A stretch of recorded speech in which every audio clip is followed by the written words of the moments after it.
So Cuba erupted in protest this week with many people angry and frustrated, taking to the streets demanding freedom. Republicans like former UN Ambassador Nikki Haley said that some members of the Biden administration actually think the protests in Cuba are about COVID-19 and not decades of oppression and suffering under a brutal communist regime. How embarrassing. That's a quote from her.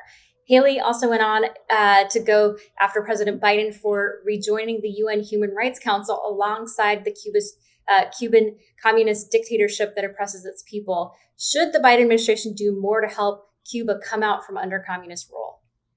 Yes, and I have to say, by the way, our policy on Cuba, and this goes back through every administration in the last certainly 30 years, has been just 360 degrees of wrong. Our policy has been good if you hate the regime. It's been good if you love the regime. It just has been very ineffective. It hasn't achieved what we wanted, what we've wanted to. And I must admit, the Democrats, when you have people like Bernie Sanders who honeymooned in Cuba, and you have some people talking about, well, this is about COVID, really? Well, Cubans get Moscow. Yeah. Well, Cubans get 5 eggs a week.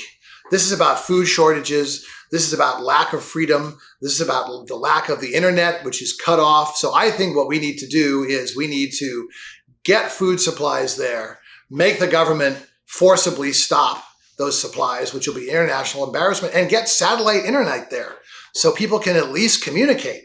I've heard people that were on phone calls and the phone calls were cut off in the middle because the government controls the internet. So as much of all of us would love to see us just go in there and overthrow the government, you really can't do that. But I do think that we can, in this day and age, we can empower the Cuban people with more information and freedom of information, freedom of access. That's what communist regimes like the Castro regime or the current regime fear the most. So unfortunately, that's the least bad option that we have.